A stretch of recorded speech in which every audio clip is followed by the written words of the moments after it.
Alright guys, welcome back. We are watching Koyomimonogatari episode 3, Koyomi Sand. Last time, we had a Senjugahara episode about flowers, which was interesting. Certainly lots of meaning that you could take, that you could ascribe to the flowers in that episode. Which just seems like it's gonna be every episode of this at this point, right? Because the first episode was like that too. Um, and they all, I mean, it seems like they're all just gonna be named after like objects like that, right? We had Kiyomi Stone, Kiyomi Flowers, or Kiyomi Flower. Now with Kiyomi Sand, which, like, man, what is sand, huh? Guess we'll figure it out. Looks like this one is going to be about Hajikuji, based off the first line of the chapter 1, which, yet again, if you aren't with the system yet, we are reading it because they weren't adapted in the anime, which is still crazy to me. That is, but I don't know. I don't know anything about anime production. I guess it's just insane that they did not adapt these in any way. Um, what else? I guess I assume this episode is going to be in June, right? April, May, June. I assume we're going month by month here, right? And I realized, this is just obvious, I guess. Aragi's name, Koyomi, means calendar. So, like, this is calendar, like, Koyomimonogatari. It's like calendar story. That's why we're going month by month, right? Like, obviously. Okay. Anyway, Hajikuji, it's June. What was happening in June? Uh, that would have been after Bake.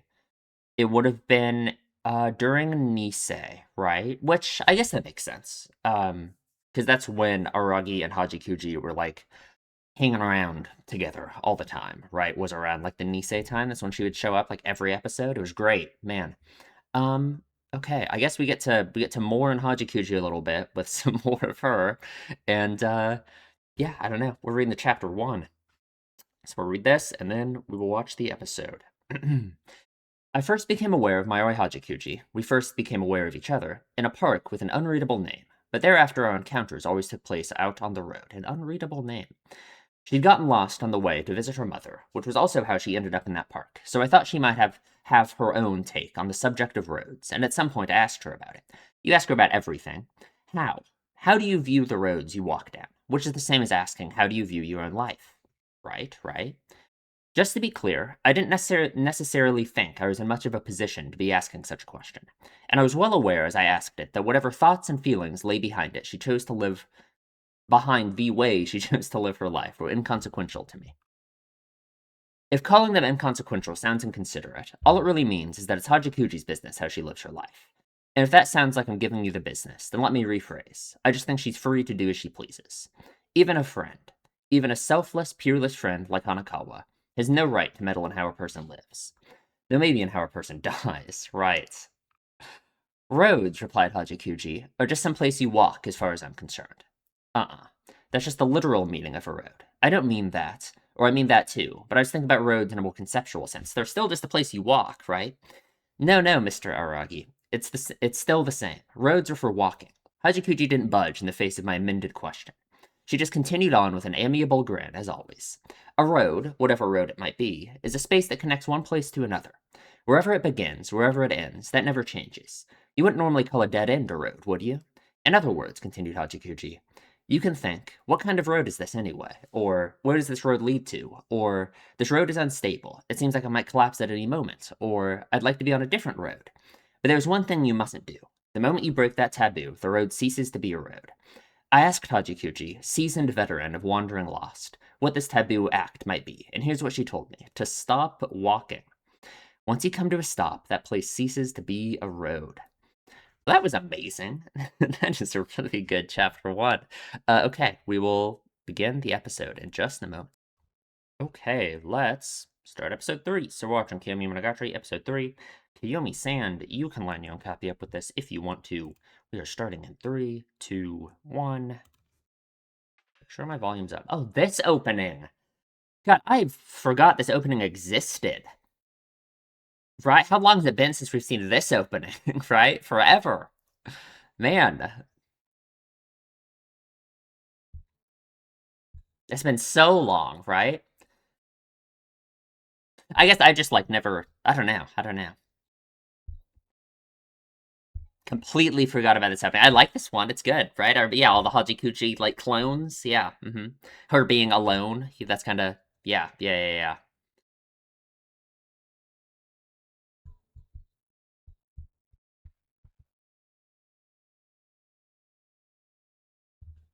A snail. She falls off here. It's like ridiculous.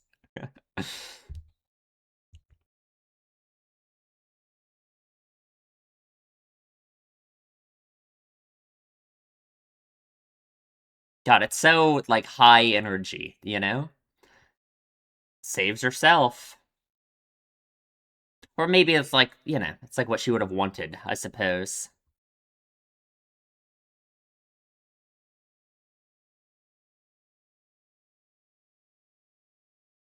Yeah, this would be like Aragi's like dream world, right? Just an endless sea of Hajikujis everywhere. That's the only other people. Like, the world would be perfect if everyone was Hajikuji, right? Like, come on.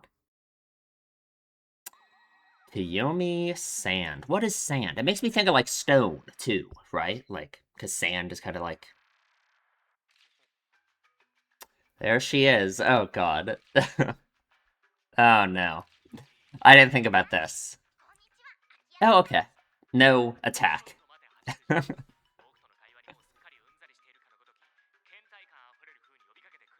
I guess, if you say so.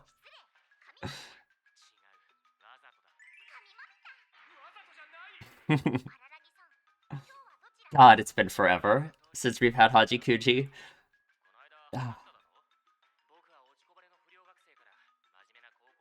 right, right. Changed jobs, changed roads, maybe. Maybe. Depends.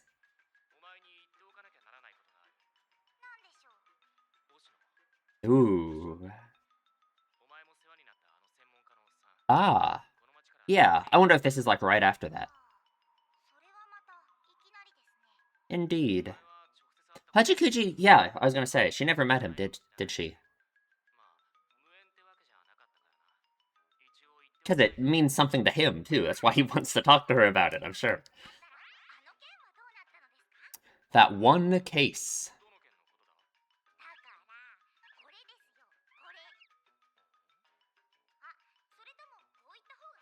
Please. Oh, right. Surely he, like, spiritually paid it back, in a way, right? Yeah, yeah.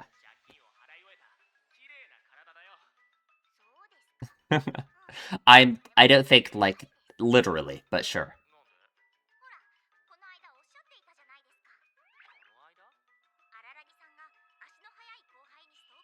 Ooh.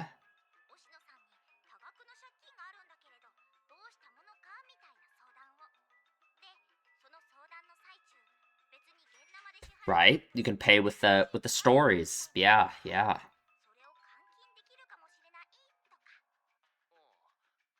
God, there's that scene in Nisei too where Hachikuji was talking about money.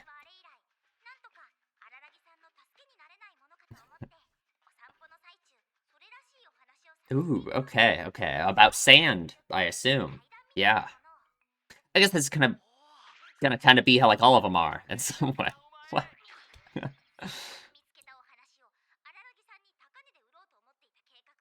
Oh, true. Right. Wait, how you're gonna sell it to him, but the point of it was for him to trade it to Oshino?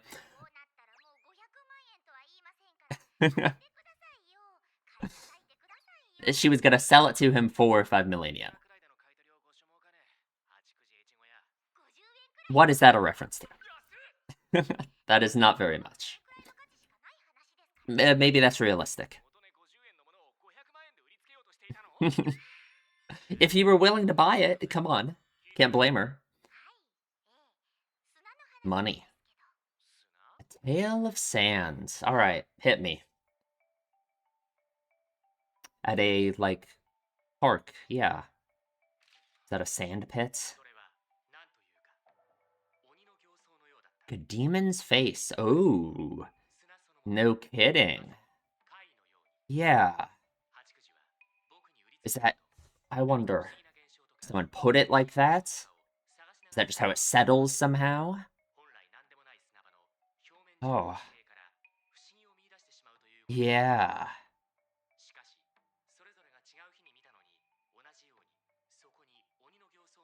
Right, sure.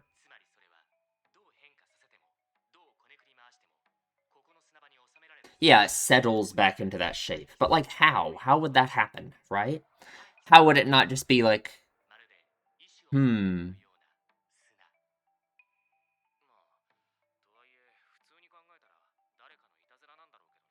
sure that someone would be doing it, but that doesn't really make sense, right? Nothing but sand.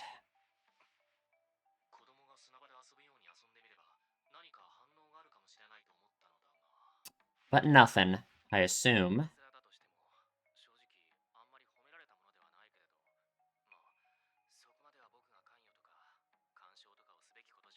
Hmm. Yeah, true, I suppose. Can't talk to Oshino about it. Hanakawa, I guess. Second best thing.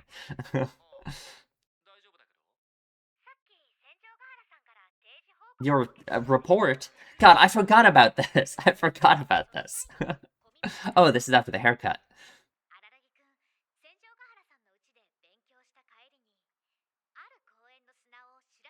It's that specific. Your reports are that specific, I suppose. Hmm.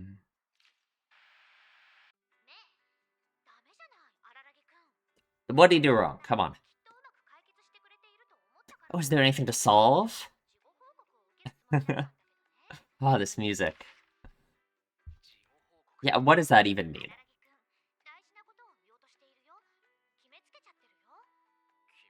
Jumping to conclusions.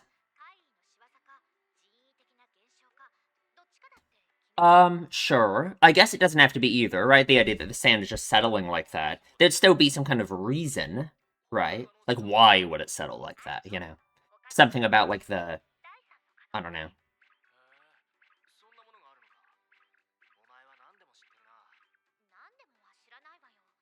Hmm. It can be neither, right? I mean, it could be... How would you even phrase it, I suppose? Just not artificial, right? Natural. Right, I guess that literally is the word you would use, right? That's very interesting. A natural, yeah. Hmm. Sure. God, already? Man, these ones are so short. Oh, I love this track so much.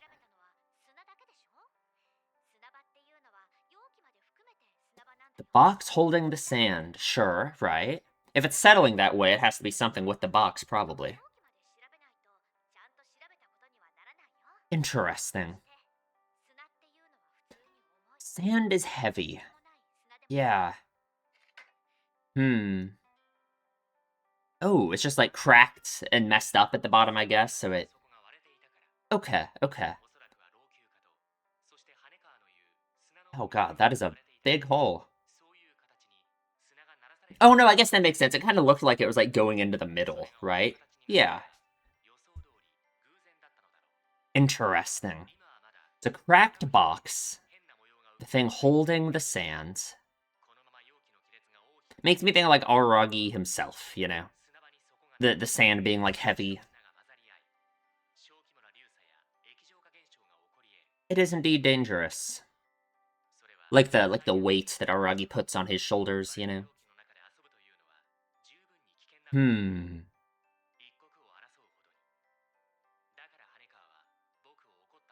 She just had it figured out instantly. I guess. I guess. Maybe it was obvious. I don't know. I don't know. I wonder. I kind of feel like that maybe is an obvious answer, you know? Right. Hmm. Nature. Scary like a demon and scary like a human. God, I liked that one. That was probably my favorite one so far. I guess we've only seen three, but I like that one a lot. I like that one a lot. Interesting. Okay. I don't know. I really want to equate that to like Araragi. Just when Hanakawa said that line that sand is heavy, that just makes me think who's someone who puts a lot of weight on their shoulders, Araragi, right? Could Araragi be like the cracked box? Like maybe, right? Like you could say like he's let himself be like cracked and and maybe the way he views it, the way he viewed the sand like it had to be an aberration or like a human doing all of this. He's so shocked by being a natural thing. Does that say something about the way he views like himself and like the change that has happened to him? Probably, right? I guess we also have to think about the time period this is happening in, right? Like from Araragi's perspective, right? This is right after Bake. I wonder. I wonder.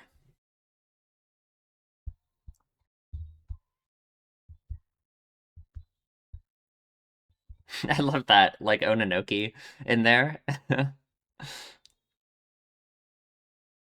God, so many of them. Way too many.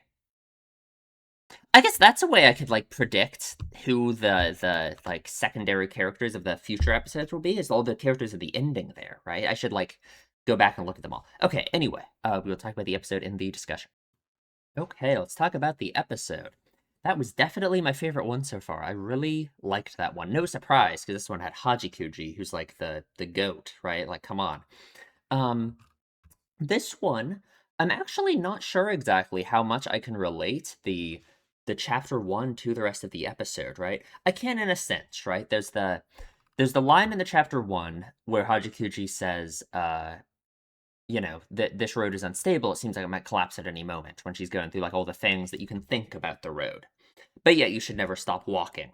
Um, that relates to like the instability, the collapse, right? Like that relates to the episode about like the sandbox itself being the problem, right? Which is interesting, right? It makes me think of like the weight that the road itself has to bear as well in a way, I guess.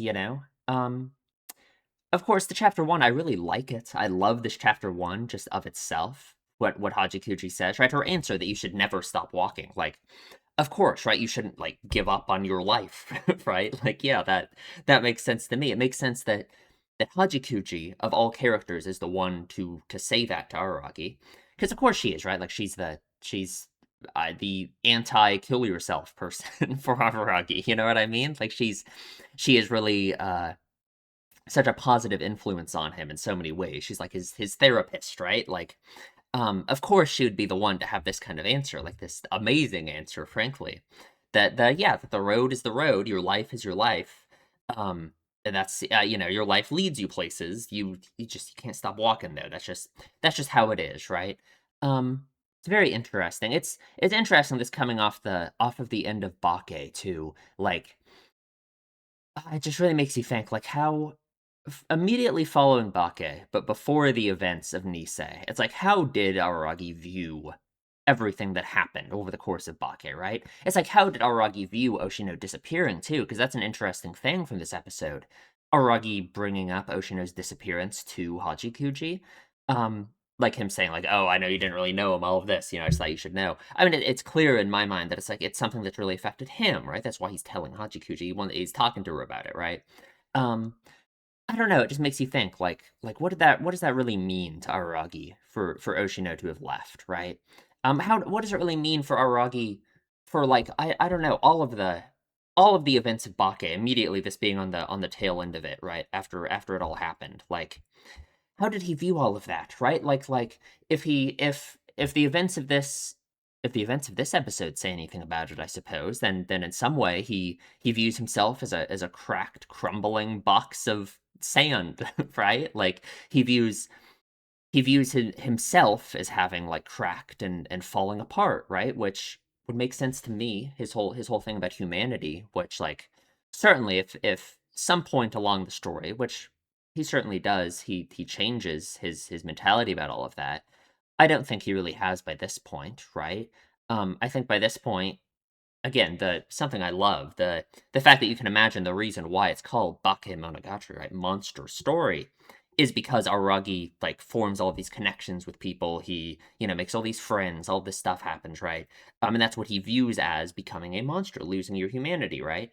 Um, and it's all changed him so much. He views, or at least by this point, it's certainly beginning to change him, right? That's what the episode starts with too, right? Him telling Hajikuji that his role has changed, right? Um, so is that what leads to him viewing himself in some way as a cracked, crumbling box of sand, right? There's this weight of all of this stuff on him, and it's changing him, it's cracking him, he's falling apart. Maybe, right? Maybe.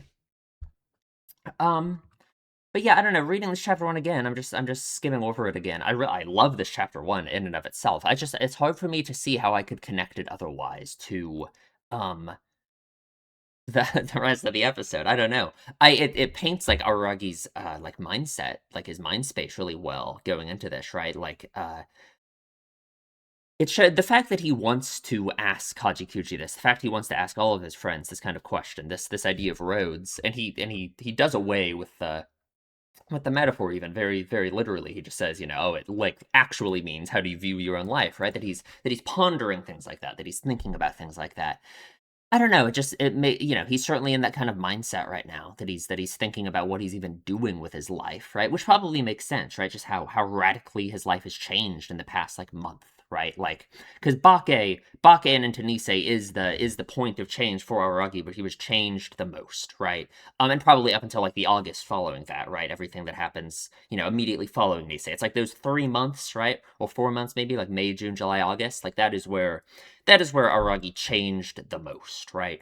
So, or at least had the most things change him, maybe, right? Um, so I guess it makes sense that he would be pondering this idea of like what his life even is and what road he's walking down and all of this. Okay. Let's actually talk about the episode. Let's go through it. Um, it makes sense that Araragi would view this whole thing about there being a third possibility, right? Which I guess is like it's interesting because I kind of thought of the third possibility immediately, which is just that it just kind of settles that way for some reason, right? That it's not an aberration, that it's not man-made. I didn't really think about the fact that Araragi was so focused on the idea that it had to be an artificial thing, like happening to it outside, like an outside force doing it. Which I guess it kind of is, right? It kind of is, right? It's like if the box wasn't cracked, the sand wouldn't be settling like that, right? Um, God, and that's the other interesting thing is that the effect of the box being cracked is only seen from the sand, right? So what the hell does that mean? What does that mean, right? Because again, in this episode, I am basically viewing Araragi as the box, right? The cracked box, right? Taking all this weight on his shoulders, being cracked, like from his perspective, perhaps like being cracked and changed by the weight of all of these things that he's carrying, all of these things he's experiencing. Um, I think it makes sense that he could view it that way, right? Him being the cracked box. It being a natural phenomena rather than a man-made or oddity phenomena makes sense to me. Why, like that's the conflict here. It makes sense why Araragi would view it that way. Um, because we know how he views the concept of change, right? He views change as something that like happens to you, that other people like do to you, right? Like that's his whole thing about like humanity, right? And being a monster and all of that, right? Appearing like a demon, right? That's why the sand probably looks like that, right? Um, because that's how Aragi views that idea of change, right? He thinks it has to have been being done by a person coming in there and doing it, or an oddity somehow affecting it. All of these things. Because the idea of change being natural, this kind of thing being natural, doesn't even enter his head, right? He thinks it has to be, yeah, it has to be like some kind of outside force doing it. That makes sense to me, right? Him being the cracked box makes sense. I do think the thing where I'm not sure if this analysis really holds is the idea that yeah, that the change, I guess in this case, or the effects of this natural phenomena, which like change is natural. That's kind of the point, right? Is like Araragi changing as a person through like his relationships with others. That's not something being done to him by like an oddity or by other people. That is a natural thing that happens, right? You change as a person as you like live your life, right? Obviously that's the point. Um, but the fact that the change, I guess in this case, only shows itself through the sand, right? That it's like you have to dig deep, right? Like literally, you have to dig deep through the sand to see that the box itself is cracked. Like, what does that mean, right? What do I want to say that means? And like in this kind of lens, that's kind of hard to say, right? That it's like, that it's perhaps, I guess you could say that Araragi underneath the surface, right? Because it maybe, well, no, because again, it's like the sand on the surface looks scary, right? It looks like a demon's face, right? It looks like a you know, um and I guess underneath it, it is truly something scary in a way, right? It's the crack in the box, and they talk about how that's like a dangerous thing, right? Hanakawa scolds him for it, you know. If the crack continues to grow, the sandbox will no longer have a bottom, all of this, right? So what does all of that mean, right? What would the crack continuing to grow mean? Should I view all of this through the lens of the way Araragi could potentially be viewing this in relation to the whole humanity, like maintaining his humanity thing? Or like what does it mean for the crack to continue to grow in that sense? You know what I mean? What does it? God, seeing this, I feel like we've ran into the same, not really wall. It's just the same point where there's so many ways you could interpret this kind of thing. I think, right, from just the story writing perspective. I don't know. I don't know, right? It's impossible to know. I really wonder. I'm really trying to think like what the author themselves had in mind when they were writing this. But I wonder if it does represent just like several things, you know. Hmm. Because it's like I want to say that if the sand in some way for Aragi represents like the weight he's taking on his shoulders, it makes sense, right? It continuing to crack and it continuing to that being a bad thing, right? That makes sense, right? Um all of that makes sense to me. Why it would be a bad thing, why they would, that's, yeah, the box has got to be repaired, right? Aragi's got to stop doing this, you know? Um, but if it also represents in some way, like, Aragi's way he views, like, change itself, which I want to say it does, that's what, like, the first chapter makes me think, and, like, him talking about his changing roles, changing the road he walks upon, all of that, that I don't really know how to connect the idea of what the sand in the crack means beyond just the way Aragi could view himself, right? I guess, right? I don't know. I don't know. Okay, well, let's go through the episode. Maybe I'll find the episode in some of these lines of dialogue, right? We get this opening again, which like I forgot this opening even existed. It's been so long. It's been so long. Because I guess the other ones we've seen more recently, right? Um, or at least I've listened to like Stable more. And then like what was the opening after this? It's like that the first Conbrew opening, which I guess I also don't remember that opening at all. So like I kind of do. There's like the flowers and basketball and that kind of stuff, right? Yeah. This opening, no, it's this opening. There was a hole in my head where this opening used to be. I forgot about it, but it's a good opening. It's very hyper, right? It's very, yeah. I really thought we were gonna have another Aragi Hachikuji moment here, right?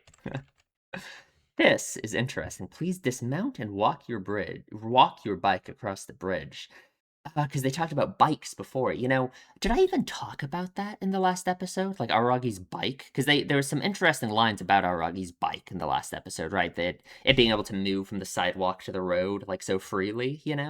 Um, God, so Aragi's bike. Because remember, like Aragi, his mountain bike that Conver like destroyed, all that. He used to ride a bike. In Hana, he drives a car, which is like interesting. Um, but his bike certainly means something in relation to all of this road talk, you know what I mean? It's almost like him. God, I don't even know what you could say it is. I'm not even gonna go down that path. But so I don't know. This sign almost feels like a callback to that. I don't know what this could possibly mean, right? Walk your bike across the bridge. Get off your bike before you talk to Hachikuji.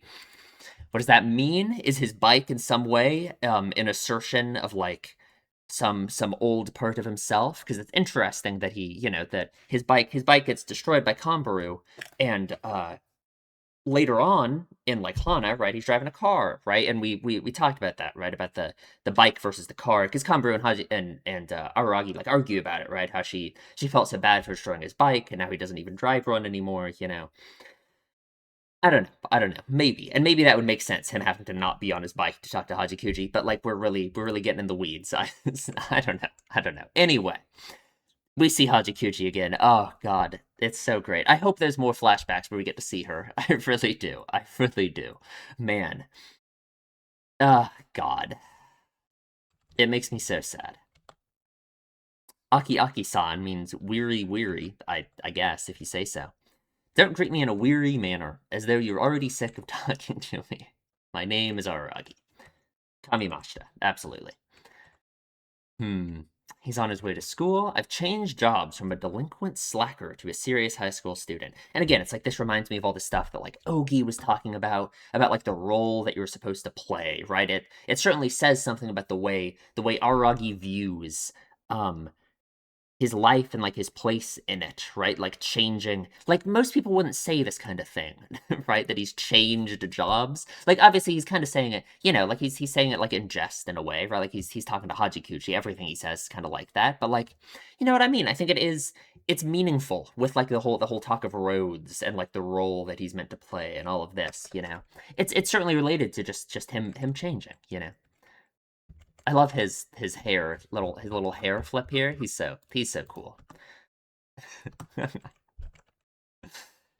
Though delinquent high school students also go to school. Well, kind of, maybe they wouldn't sometimes. So he tells her about Oshino disappearing, right? Which again, it's like it really has an impact on him in some way, because I mean, he certainly really looked up to Oshino. Their relationship was weird, right? There was a lot of times, like I think about like Nekokura with the things Oshino said to Araragi about Hanakawa, and like Araragi's like reaction to all of that. The relationship was weird. I don't think Araragi idolized Oshino like entirely, but a lot of him he did, like that line, right? You can only save yourself, right? That's something that Araragi took to heart in a very bad way, and like not a good meaning of that statement, but I don't know. How does he really feel about Oshino's disappearance, you know? Because I guess he talked to Hachikuji about it too in Nisei, right? When I think it was Nisei episode 1, right after his disappearance, right? Telling her that he hopes she doesn't disappear too. God, right? Hmm. What happened to that one case? Case of the 5 million yen that he owed. Which maybe Oshino will show back up and he'll have to owe it someday. Who knows? A clean man who finished paying off his debts. Like maybe, like I guess, right? Maybe through all his oddity work in Bake, he's helped out. Maybe. He certainly showed Oshino a lot of stories, right?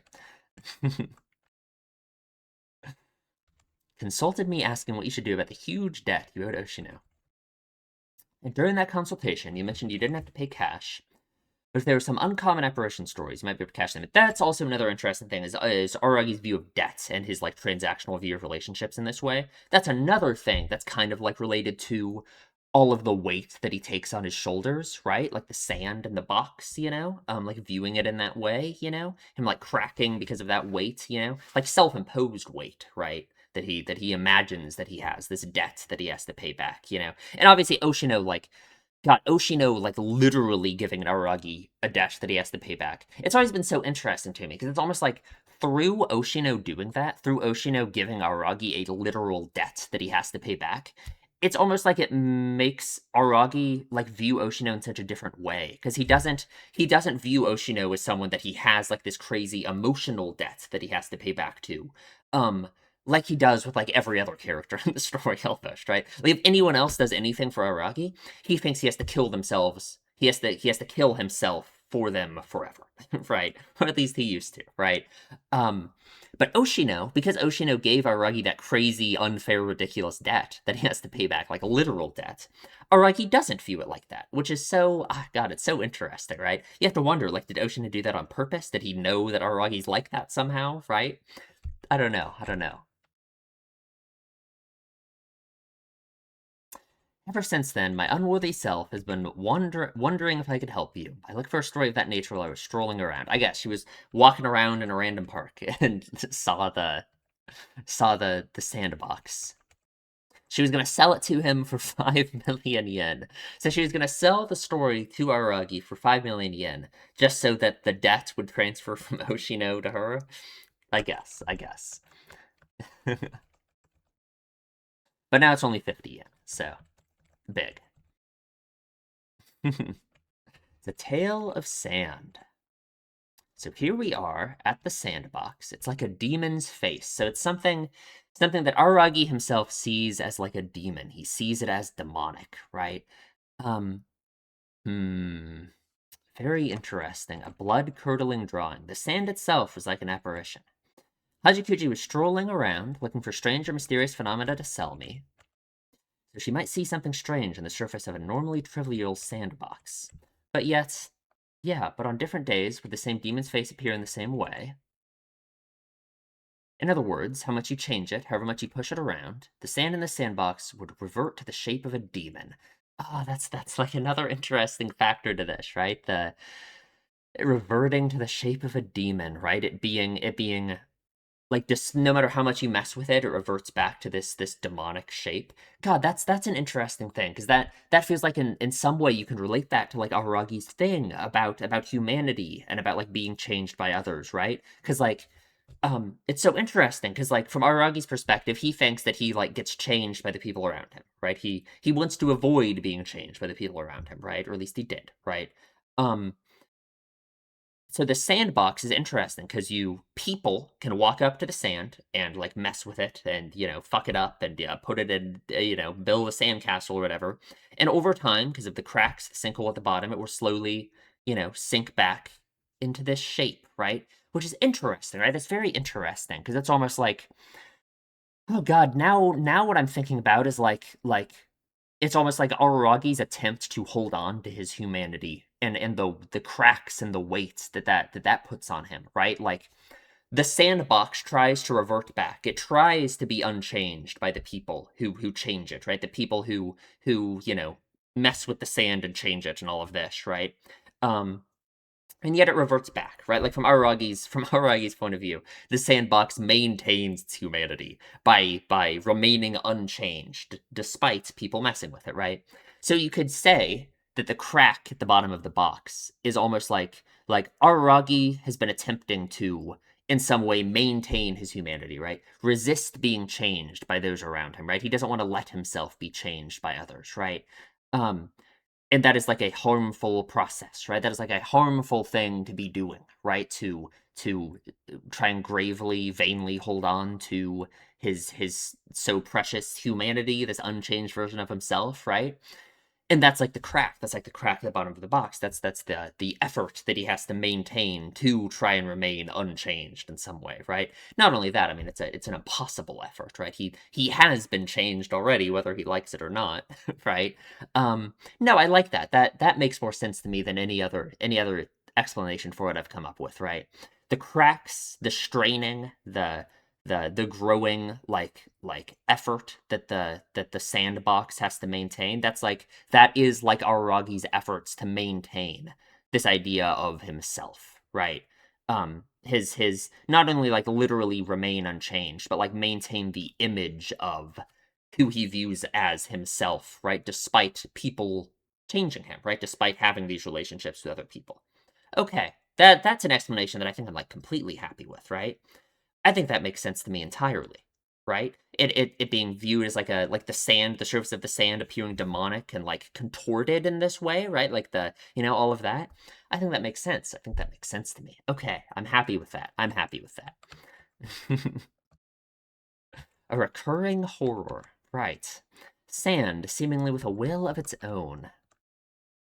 With that said, the assumption would be that someone's pulling a prank. Yeah, that someone is changing it, right? But like now that I look at it like this, right? Is like if you really think about it, the idea that there's a hole in the bottom makes a lot of sense, right? It's obviously all converging on one point where the hole is.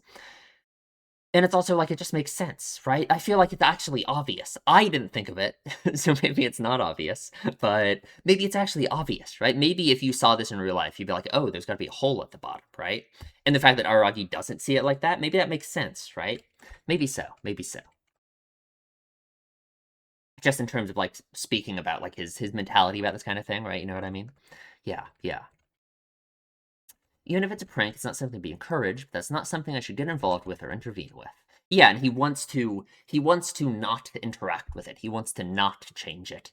Um, which again, it's like if this says something about Araragi as a character, which it definitely does, right? This whole sandbox thing, Araragi not wanting to change it, not wanting to interact with it, that probably makes sense, right? It's like he has to be pushed to do so by another person, by Hanakawa, who's the person who kind of triggered his change and everything in the first place, right? Yeah, yeah. Cause Oshino's gone, so we gotta talk to Hanakawa instead.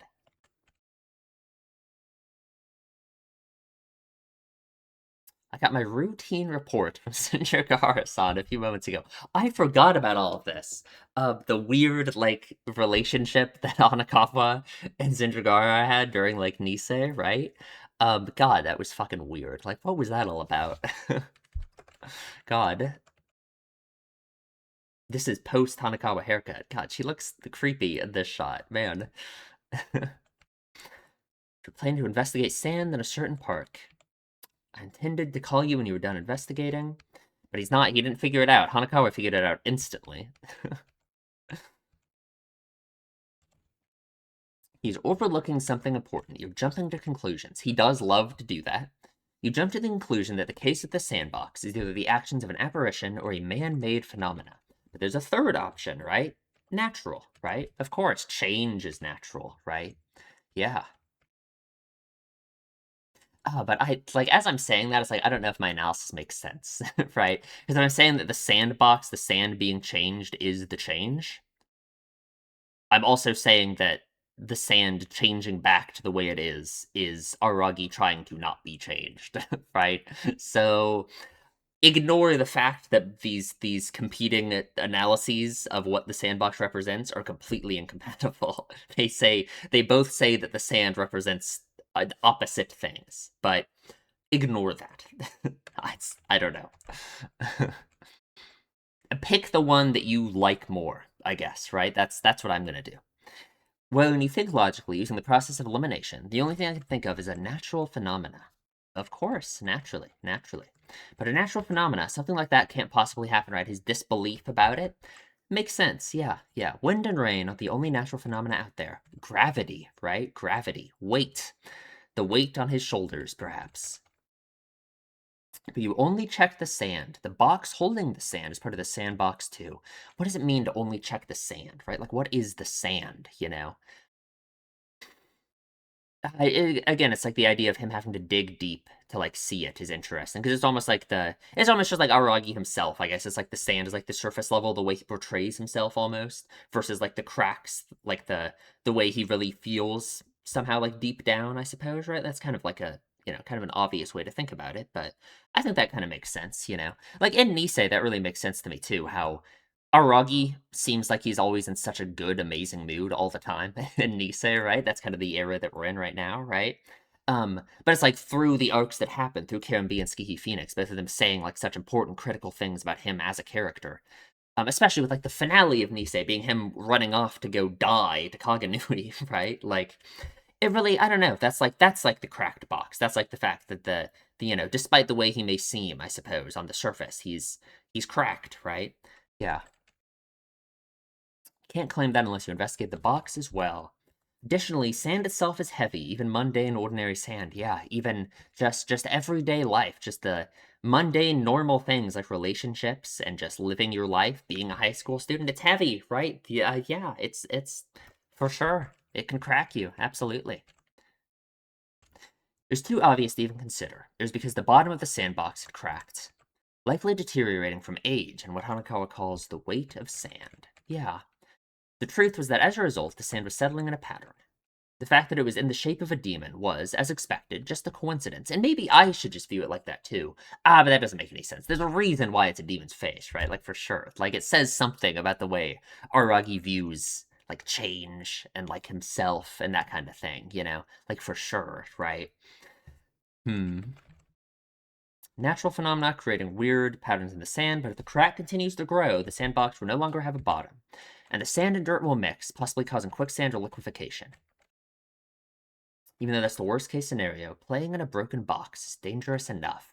So is Aragi himself at this point of a story a broken box? I suppose so. You have to wonder, it's like, has he been healed? Has he repaired the crack over some point over the course of the story? Has the crack continued to grow over the course of the story? I'd like to imagine that characters like Shinjagahara, Hajikuji have helped maintain it, right? But I don't know. I don't know. Hard to say. Hard to say, right? It's so hard to get a grasp on how Aragi really feels about things over the course of the story, Enough that every moment counts. That's why Hanakawa scolded me. Gotta call park management. If only you could call park management for yourself, right? But that's why we got Hajikuji. Hajikuji is the park management for you, Aragi. Come on. Let me read this again. The scariest thing, and the least peaceful, wasn't an apparition or a human's action. It seems to have been nature, right? Because nature is kind of scary, right? Like, Aragi would view that as a scary thing. The idea of this being a natural thing to happen, right? It's like the decay, or the sand changing, the idea of change being like natural, whatever you want to say it represents. For Aragi, it would be a scary thing, right? Scary like a demon and scary like a human. Okay, well that was a really good one. Probably my favorite one so far. I really, really enjoyed that one. So yeah, I suppose that is it. So, if you enjoy my videos, please leave a comment, tell me what you think, subscribe, and I will see you in the next one.